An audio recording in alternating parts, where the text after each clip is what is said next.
Hi, I'm Bill Arnold. Thank you for listening to this podcast. There are many more podcasts available at myfaithradio.com.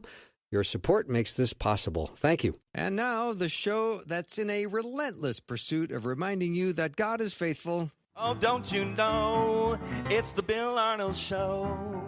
It's Bill.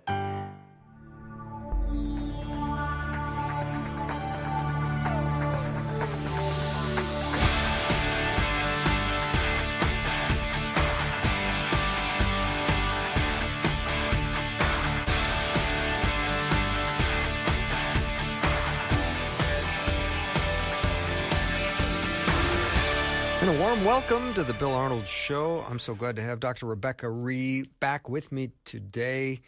And if you want to learn more about her, I highly encourage you to check out her website, Rebecca Rhee, RHEE.net. I could try to do a proper introduction of her, but I think you're going to be much happier reading her story. You go to the About part on her website, and her story is fascinating. Her beginning, her education, it's all right there. But she is a Hebrew scholar, and we're actually not going to look in the Old Testament today, which is going to be great, but we're going to talk today about rest. And what does rest look like? What a great question, Rebecca. Thank you for bringing this to me today. Well, you're welcome, because it's something I was wondering about in my own life, because over the last few months or so, I've been experiencing some burnout. And so it was a question that was very pertinent to me personally. And I think that's the best way to go about doing a Bible study, is not just some academic exercise, but something that really hits your own heart. And so it was a treasure that I was searching for in my own life that made me come to the New Testament this time, even though I'm a Hebrew scholar. Yeah. Before we go too much further, let's talk about the word burnout and maybe some other synonyms that we can tag along with burnout. Would despair be one? Would weariness be one? Would be disappointment be one? Exhaustion? I think exhaustion is the one that hits for me. Okay. Because exhaustion can be both physical and emotional. Okay. So you were mostly physical and emotional. Yes. Okay. Yes. So I want to find out how we're going to frame this time together on how rest looks like. So I'm excited for this, because I know you're going to be speaking to a lot of people today, including maybe some of the people here in the studio. Yeah, at least here in the West, we don't have a very good idea of what it is to stop and take rest. We're always on the go, go, go. So it's easy to get exhausted, both physically and emotionally. So yes, we need to hear this. I needed to hear it when I was studying it. All right. We're going to look at a passage in Matthew chapter 14. Yes. Okay. And I want to give you, before we run in and read it, I want to give you a little bit of context. Okay. So Jesus has been ministering to just the crowds, a great many people, when he hears that his cousin John has been killed by King Herod. And he tries to withdraw in a boat to process, what I can only say is to process this news. Like he's a human. He's responding to this news of what happened to his cousin. But the crowds find him, and they overtake him even as he's trying to get away from them. And he feels compassion for them, and so tends to their needs all day. And that includes healing their sick and miraculously feeding well over 5,000 people by multiplying 5 loaves and 2 fish. We've heard that story. Mm-hmm. So we pick up the story after the disciples have collected all the leftovers of this incredible meal, and it's 12 baskets of scraps. So that's where we pick it up. I'm reading Matthew 14, verses 22 to 33, and I'm reading for the English Standard Version. So I'll go ahead and jump in. Immediately he made the disciples get into the boat and go before him to the other side while he dismissed the crowds.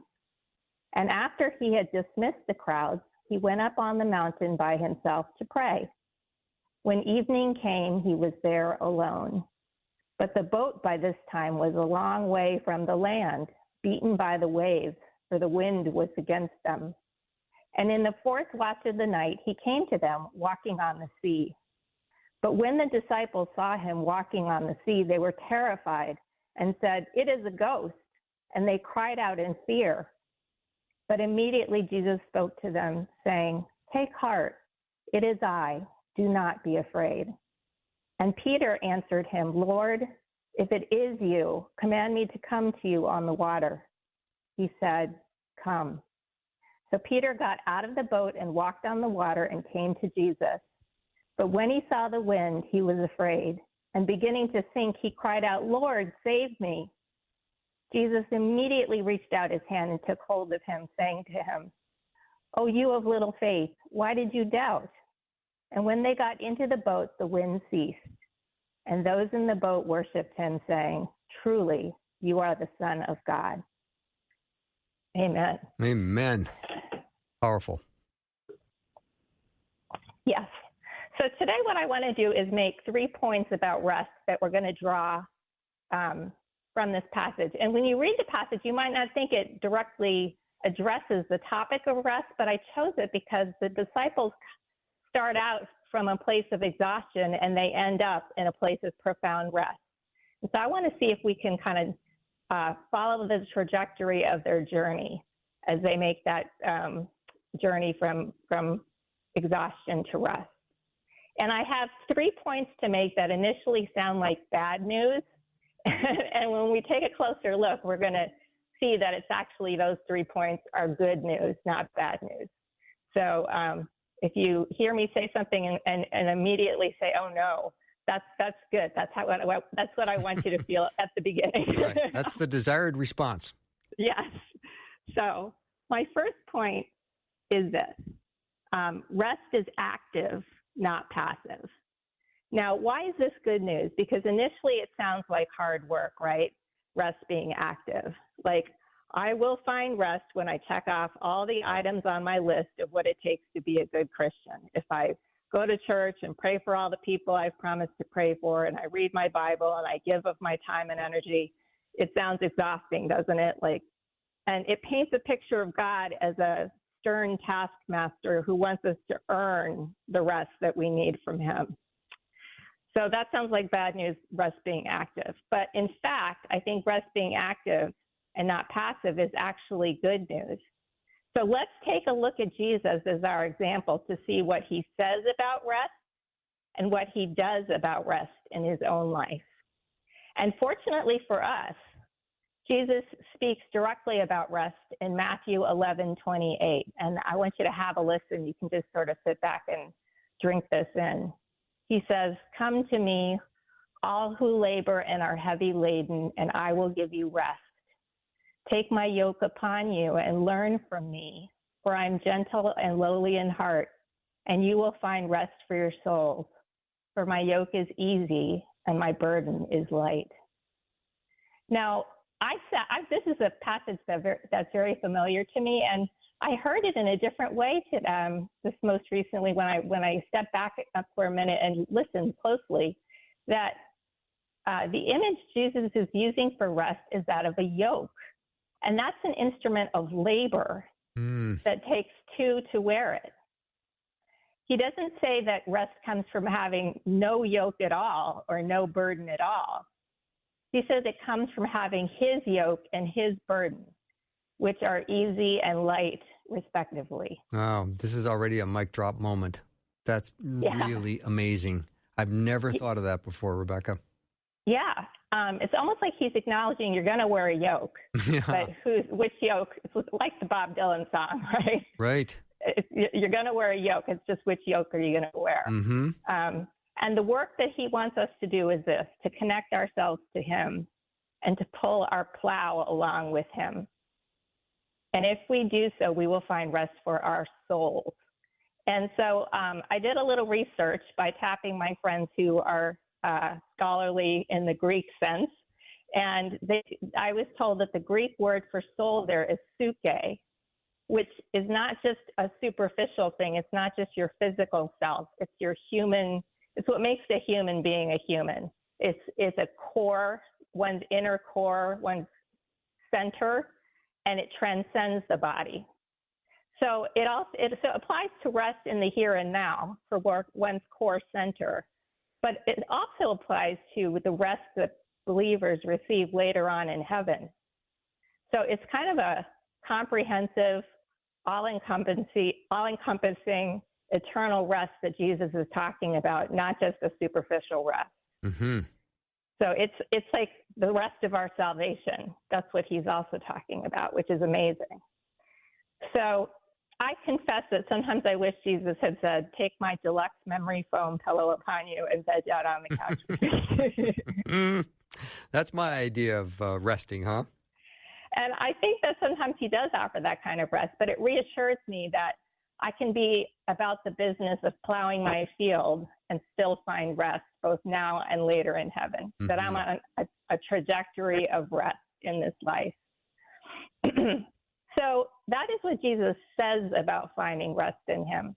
But what does he do about rest in his own life that is active? So let's go back to our passage in Matthew 14, verse 23. And after he had dismissed the crowds, he went up on the mountain by himself to pray. When evening came, he was there alone. And I was kind of amazed because when you think about it, Jesus has just spent hours and hours doing God stuff. And instead of taking a break from it, he instinctively gravitates towards more of God's presence. Only this time it's for himself and not for others. He doesn't even want the disciples with him as he wanted them in the Garden of Gethsemane. Ooh, another great point. Wow. It's just him and his Father. Yeah. And they're engaged in some very intimate activity. I wish I could have overheard, like maybe Jesus talked out loud, maybe he laughed, he cried, he sang, maybe he discussed his favorite parts of the day or the hardest parts. Maybe he just prayed for more strength to go on, or maybe he listened. All of these things add up to Jesus staying very active, communing with God until the fourth watch of the night, which is between 3 and 6 a.m. So he is really pressing into God here after a full day of ministry. Rebecca, I love that menu of possibilities that you just described. He might have talked out loud. Maybe he laughed. Maybe he cried. Maybe he sang. Maybe he discussed his favorite parts of the day or the hardest parts of his day. What a great model for us to go to God in prayer and be able to do some of that ourselves. Yeah, and it takes some time. I think that's why he went all the way to the fourth watch of the night, because it took some time to get into a place where he could relax and do that with his Father. So what I'm suggesting that rest is being active is that when we are tired or exhausted, we should find something restorative to do in God's presence. And that might look a little different for all of us. Maybe you like to be out in God's creation and you like to take a hike, or maybe you like a good book, or maybe exercise is your thing, or maybe it's playing music or creating art. My point is that the things we do in God's presence don't necessarily have to be religious things. Sometimes they are religious things, but I think it's very healthy to cultivate a life where secular things give us rest too, because they are done with God in the yoke alongside Jesus. All right, Rebecca, let me hit pause here just for a minute. I got to rethink that one. That's a great point, and I would encourage everyone to have that. It almost sounds like you're saying and encouraging people to have hobbies and other activities that they get great joy and rest from. Yes. Okay. Yes. I'm tracking with you. We're going to take a break, but before we go to break, if you have not gotten your Faith Radio app, do it now. I mean, you got 90 seconds during the break, so just go and get your app. Text the word app to 877-933-2484. Again, 877-933-2484. We'll send you a link. You click the link, you have the app. It's a sweet deal. We'll be right back.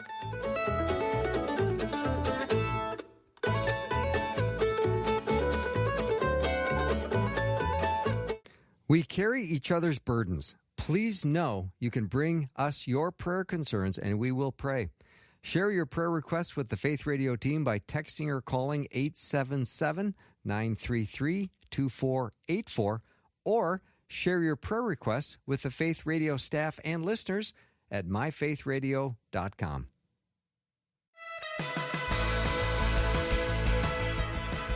If you have ever experienced a little burnout or weariness and you are kind of at a place where you need some rest, you've come to the right show today. We're talking about what rest looks like. And our guest today is Dr. Rebecca Rhee, and she's taking on us a great journey of understanding rest.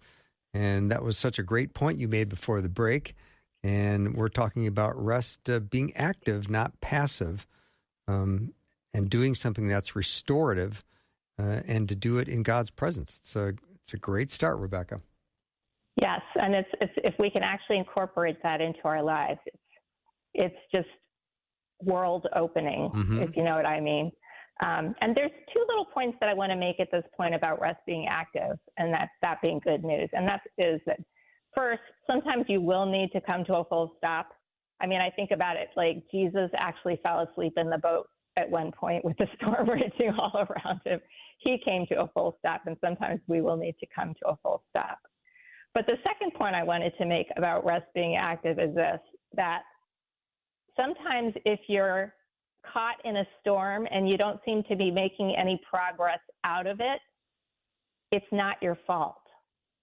And I think about this story from the disciples' point of view.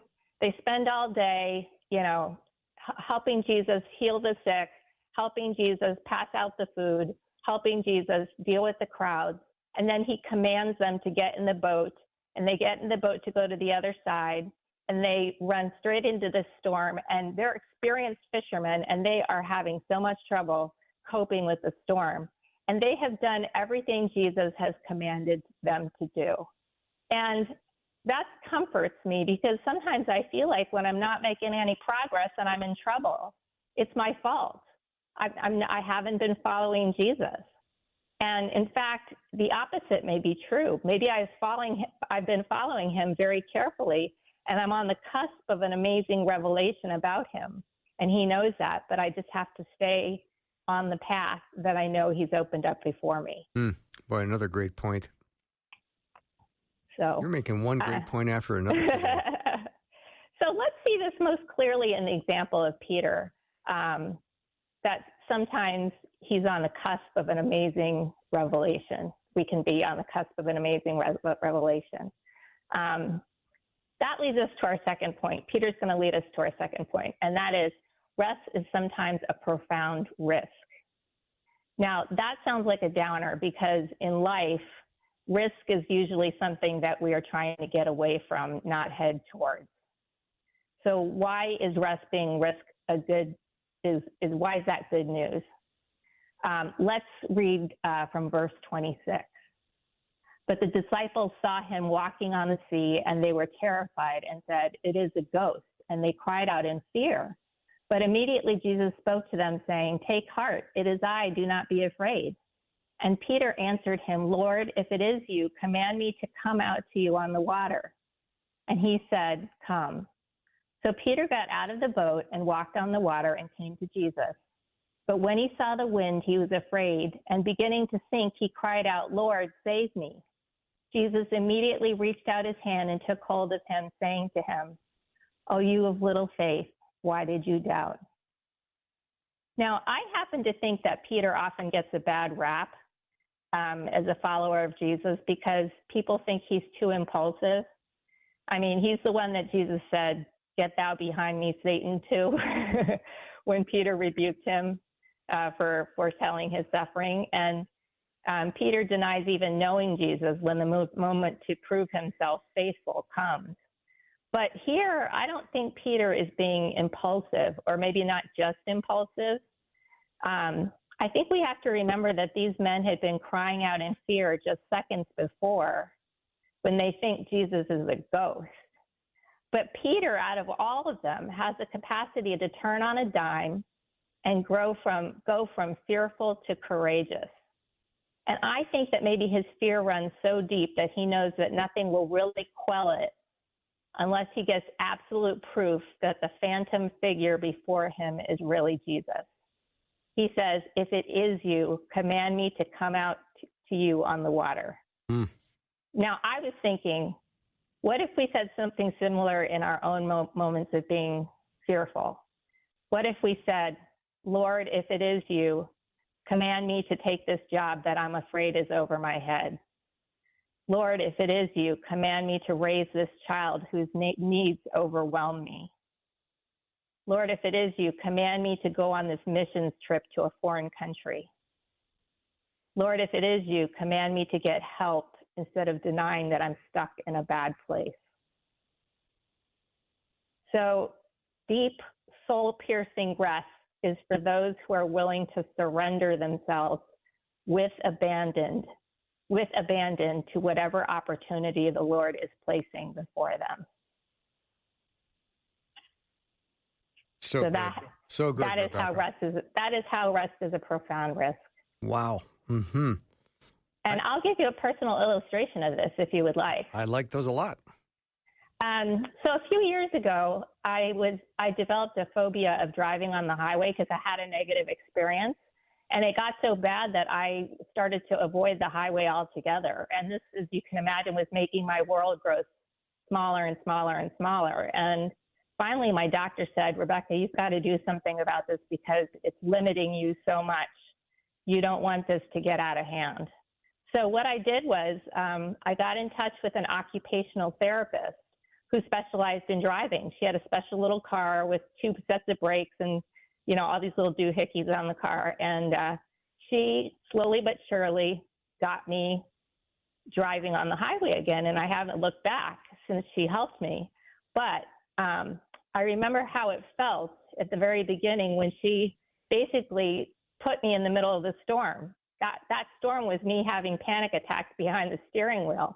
I was convinced I was going to kill anybody in the car with me and myself, including my family members. I was just so afraid.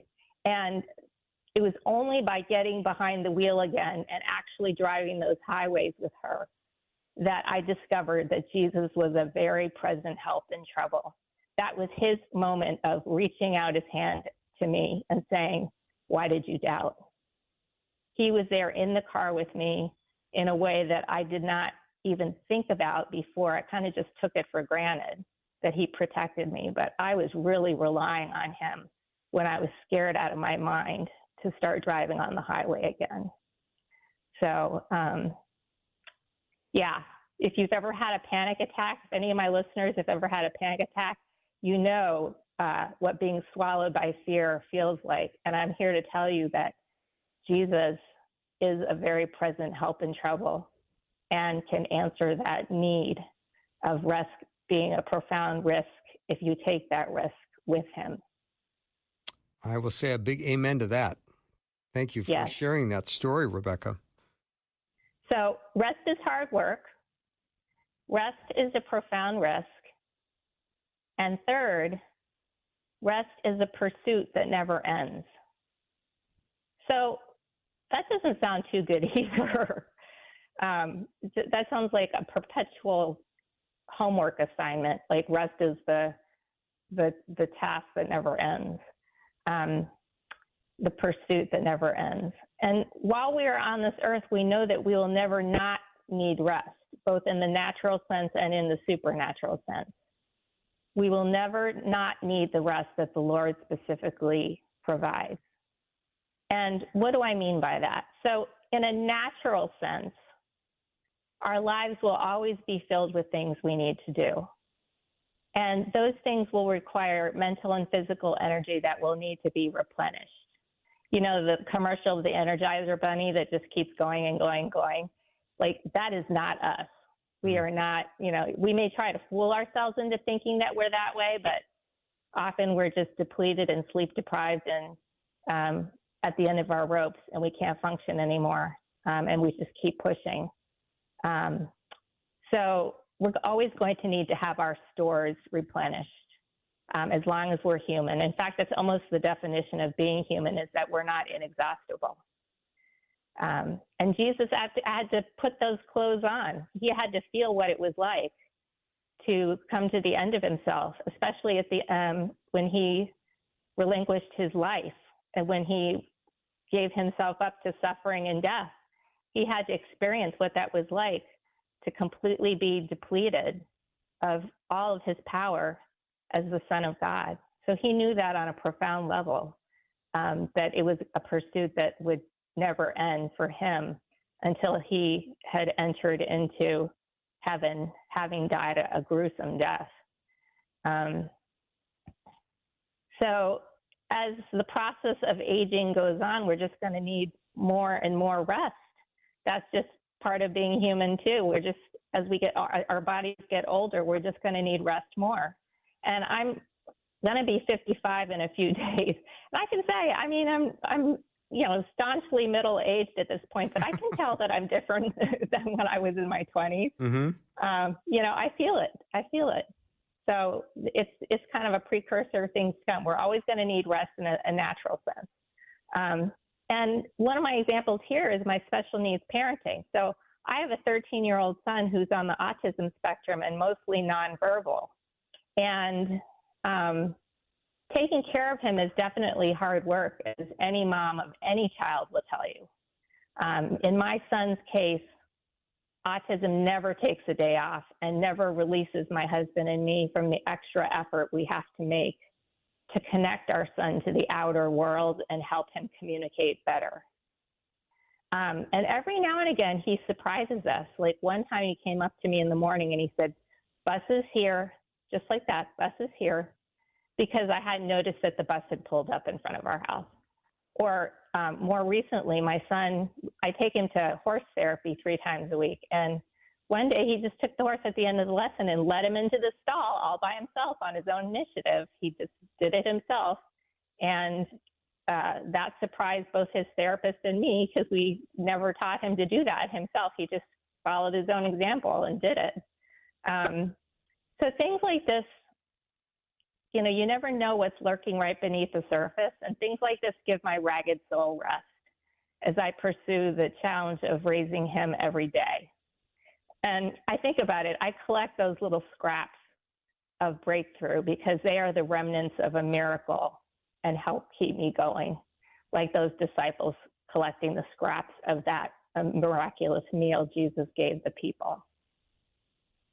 So rest is not only an endless pursuit in a natural sense, it is also an endless pursuit in a supernatural sense. Okay. Rebecca, let's take a break and come back because I want to revisit that sentence. Rest is not only an endless pursuit in a natural sense, it is also endless in a supernatural sense. That one I want to spend some time on. Our guest is Dr. Rebecca Rhee. You can learn more about her at RebeccaRhee.net. She spells her last name R-H-E-E. We'll be right back.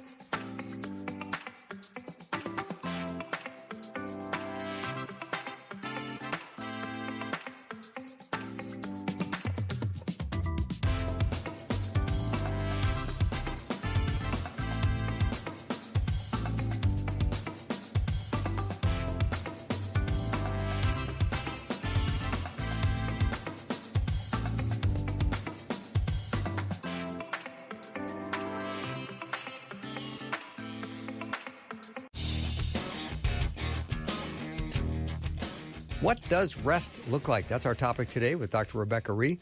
Rebecca recently just went through a season of burnout, and I think that's all of us at some point or another. We're kind of at a place where our tank is low, and we're feeling like we need some filling, and we need God to fill us. And right before the break, she landed this sentence on me. She said, rest is not only an endless pursuit in a natural sense, it is also endless in a supernatural sense. All right, Rebecca, I want to spend some time on this one. Okay, so let's look at our text again. So after all that the disciples go through with the crowds and the storm and Peter sinking, verse 32 says, and when they, and they're talking about Peter and Jesus, got into the boat, the wind ceased.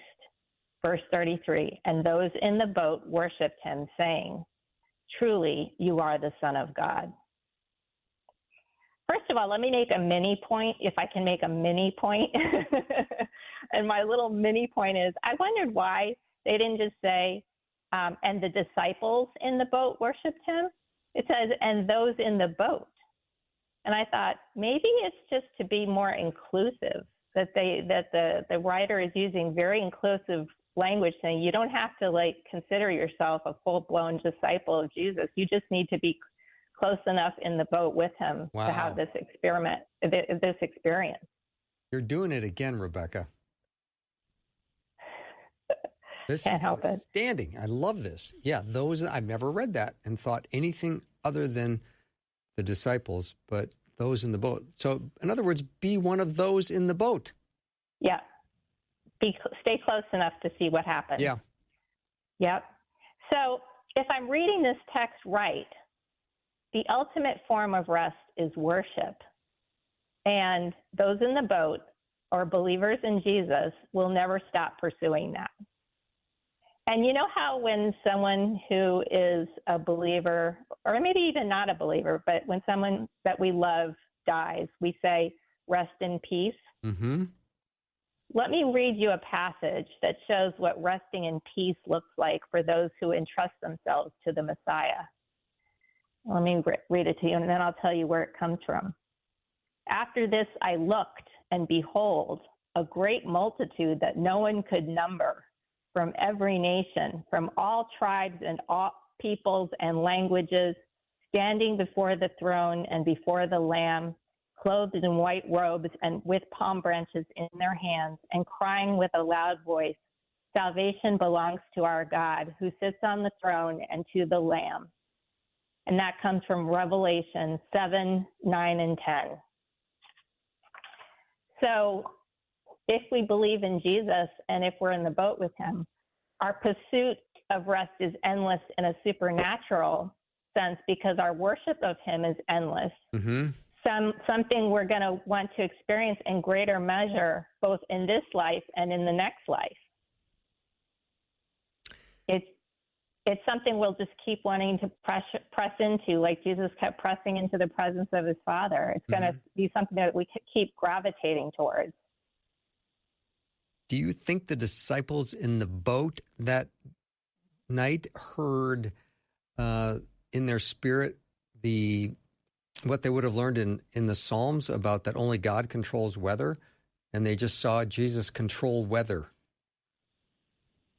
Yeah, it's funny because I did a paper once in school when I was in grad school about the imagery of the sea and God's domination of the sea, because the sea is an old enemy that needs to be tamed, as we see in the beginning of Genesis 1, where God has to separate out the sea from the land to start with creation.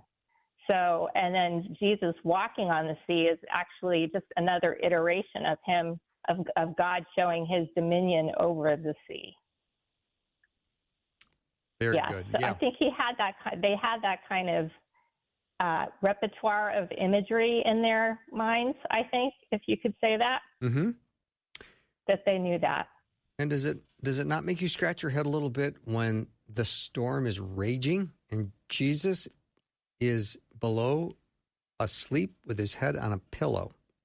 And if you've ever been on a plane, when you hit a little turbulence and the whole plane drops about 10 feet, everybody on the plane kind of screams. And there's no one that continues to sleep in that moment. Yes. I think it just goes to show how fully he gave himself to his ministry, and so how fully he was depleted. Yeah. When he needed a break. And the he storms was of that life. Tired. The storms of life keep him calm. He stays calm in the storms of life. He does. It's the disciples that freak out. Right. Right. So to kind of summarize, rest is active because we actively seek out God's presence in different ways to be restored by him. And sometimes we get led straight into a storm, and that's okay because Jesus is an overcomer of storms and often reveals himself in the midst of them. And then second, we learned is that rest is a profound risk as we confront our worst fears and invite Jesus to overcome them with his presence. And then third, we learned that rest is a continual pursuit as we worship Jesus as the Son of God. All right, Rebecca, I got to go back to rest is a profound risk as we confront our worst fears and invite Jesus to overcome them with his presence. I get the last part, to invite Jesus to overcome them with his presence. But what exactly do we mean about rest is a profound risk? I think it took everything. And like Peter was a gutsy guy. Yes. But I think it took all of Peter's guts to be that afraid and then immediately channel that fear into a request that Jesus almost forced his hand. When he says, command me, he's saying, put me in a position where I can do nothing but walk towards you. And you know, they're not only terrified because they've been rowing against the wind. They're terrified because they think Jesus is a ghost. I mean, you know, they're terrified on so many different levels. And Peter wants to push himself further into that knot of terror. That's why I think it's such a risky move for Peter, because it's so personal. And it's interesting that he's the only one of the disciples that does this. Again, he's accused of being the most impulsive one, but he's also the one that throws caution to the wind, literally, and decides he wants to push himself and put himself right in the middle of that terror to find out if Jesus goes deeper. All right, Rebecca, let me take our last break, and we'll come right back. Dr. Rebecca Rhee is my guest. RebeccaRhee.net is where you can go learn more about her. We'll continue our discussion on rest. We'll be right back.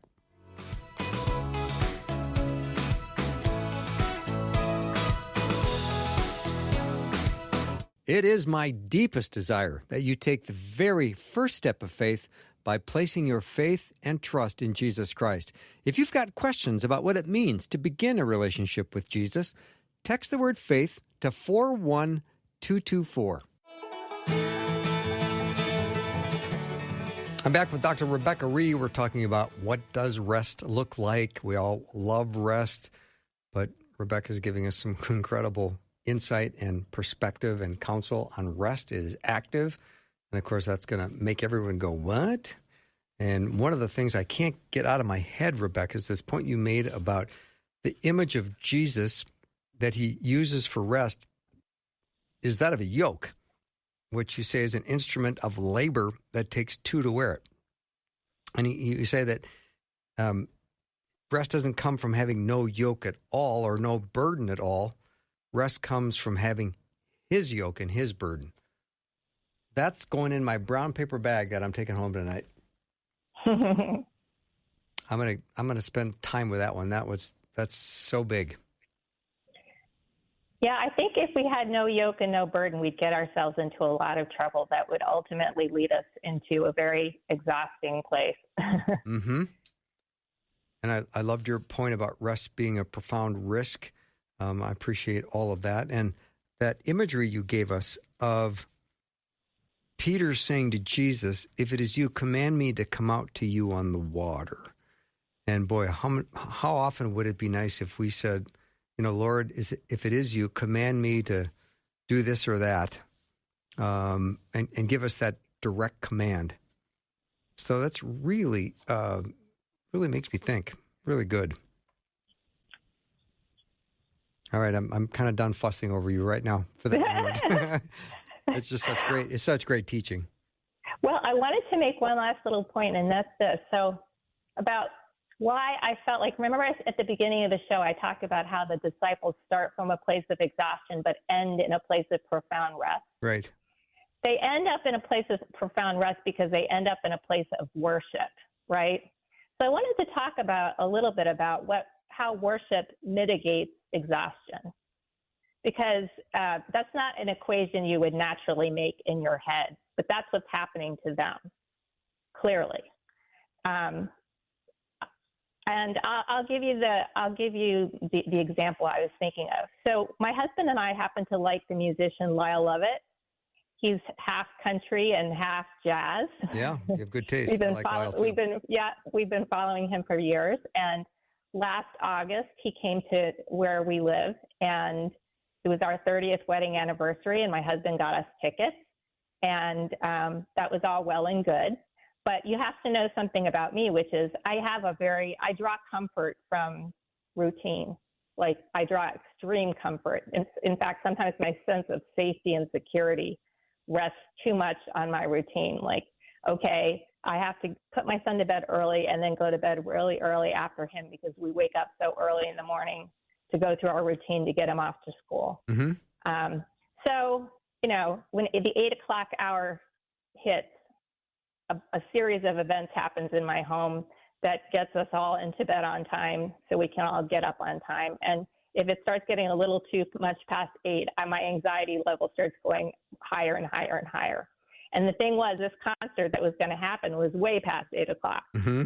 And I thought, okay, how am I going to cope with this? Because, this is not an opportunity we can give up just because Rebecca has security problems letting go of her routine. So, we arranged for babysitting. We did all the arrangements that we had to do. We got to the concert, and lo and behold, the first song that he sang was a hymn. And it was the hymn, Pass Me Not, O Gentle Savior. And as I sat there in the concert hall with the lights dimmed, and I listened to his voice, and I heard the music washing over me, I wasn't thinking about how tired I was. I wasn't thinking about how messed up I might be the next day if I got too tired, if I went to bed really late. I was only thinking about what a privilege and how much in awe I was that God would give me a gift, that God would give us a gift like this, that we could be there in that moment, in that time, and in that place to hear those words of that hymn. And I think multiply that by 10,000 and you get what the disciples were experiencing in the boat. They weren't thinking about the exhaustion of what they've been doing all day with those people on, in the crowds, feeding them and healing them and all of that. I think when that moment, when the storm ceased, all they were thinking about was how, I don't want to say lucky, because we don't believe in luck, but no. how fortunate and blessed they were to be at that place and in that time, to have witnessed what they were witnessing. And that was what was overtaking them. I don't think they were thinking about their exhaustion at all, because they were caught up in their awareness of God reaching a new level that God is God, and that they had never gone to that place before inside themselves. So worship really can lead you to an awareness that God is God, and that can really touch your sense of exhaustion. That's really a great story. And I love what you said about that that what you were experiencing was more than the sum of your emotional fear or of your physical exhaustion. There was something bigger than all of that in that moment. Yes. This is a great thing to think about for all of us, including me. I think Jesus lived out of that place all the time. He didn't have sin to hamper him down. But I think he was tired, and that's why he fell asleep in the back of that boat.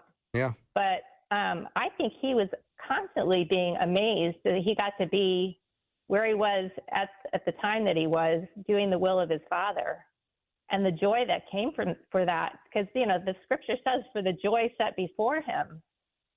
I think Jesus experienced a lot of that he's like, I get to do this. I get to experience my Father from this point of view that I never did before when I was in heaven. Mm-hmm. I mean, that was part of the incarnation. Yeah. Yeah, so good. So I'm going to go back on a couple of points because you've given us so much and I have taken notes. And when I think of what does it take to be a good Christian? And, you had spoken earlier in the show about you'd go to church, you'd pray for people, you'd read your Bible, you do all of these things. And it can probably feel exhausting to a lot of people, but you're going to do it regardless because in some way you want to be pleasing to God, and there's nothing wrong with that. But it's probably not a good idea to say, I'm trying to do this in a way to earn the rest that I need to get from him. Like a quid pro quo. I do this, you'll give me that. And I think we're missing the point on that, aren't we? I do, and that's why I think I would have loved to have overheard the quiet time Jesus had with his Father up on that mountain. What did it look like? What did it sound like? Because I think he had such freedom. And I think sometimes, you know what, if we're having our quiet time and we fall asleep for 5 minutes, that's okay. Mm-hmm. I think God is sometimes happy that happens. You know, I one time saw a picture. I was praying for someone, and I saw a picture in my imagination. She was the mother. The woman I was praying for was the mother of small children. And I saw a picture of a constellation of stars.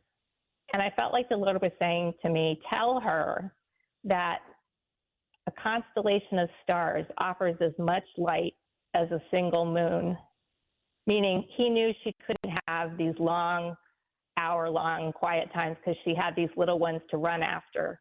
But he knew that she prayed in little spurts here and there, and that for him mattered just as much. Like he accepted that worship, and he accepted that offering from her, and so he understands where we are in our lives. Yeah. So with everyone that's tuned in today, and maybe many are feeling burned out, and it's hard to receive encouragement when you're so burned out because you can't see an end in sight or relief. So is there a little word of encouragement as we wrap up this time?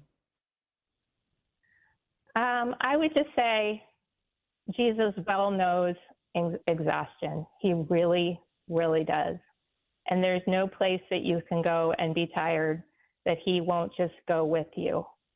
I think the fact that when Job suffered all of his calamities and his friends came, and the first thing that they did that was right was they sat with him in silence for 7 days.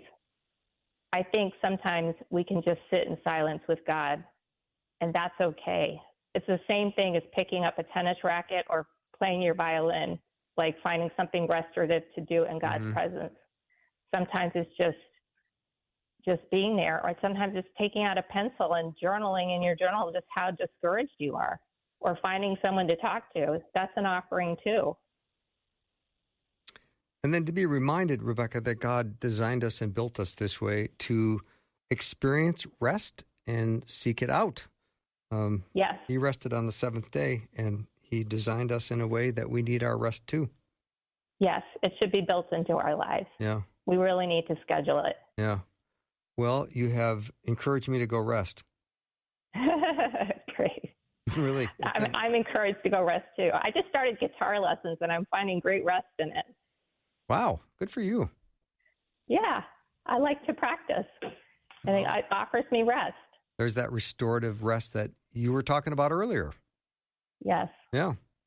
Well, Rebecca, thanks again. We have missed you on the show, and it's so nice to have you back, and look forward to the next chance we get to be together. Me too. All right. Thank you so much. Dr. Rebecca Rhee has been my guest. You can learn more about her at her website, RebeccaRhee.net. She spells her name RebeccaRhee. Hey, I don't know if you've downloaded the Faith Radio app. Go to your app store and check it out. I have to say, it's a beautiful app. I've got mine on my iPhone, and when you download it, you just can't believe how pretty it is. And you open it up, and it's very easy to navigate your way through it.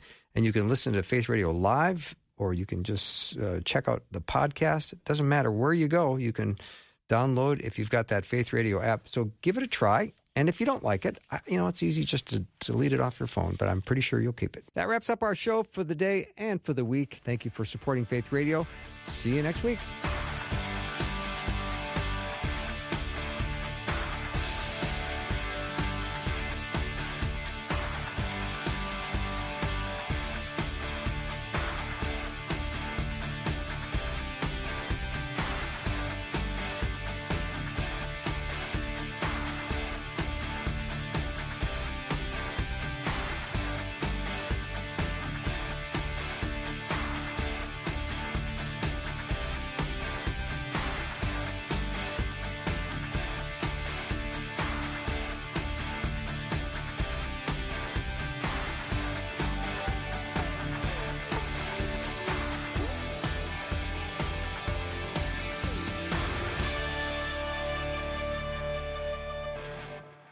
Thanks for listening. Programming like this is made available through your support. Information available at myfaithradio.com. There are moments in life when you don't know what comes next. In one moment, everything changed. Moments of loss. My world, just everything starts falling apart. Moments of fear. I tried to slow down and I couldn't. I'm putting both feet on the brake pedal and nothing's happening. Moments of doubt. If you're real. And in those moments, people discover something unexpected. That's the moment that the color came back in the room. It was literally like a light switch went on. On the Wild God Stories podcast, you'll hear true stories of real people. We start spinning out of control and we start calling out on the Lord. I owe him my very life. And when we say Wild God, we're talking about the one true living God. I just sensed God say, help this woman. And I just told her about Jesus. Wow God Stories, wherever you get your podcasts.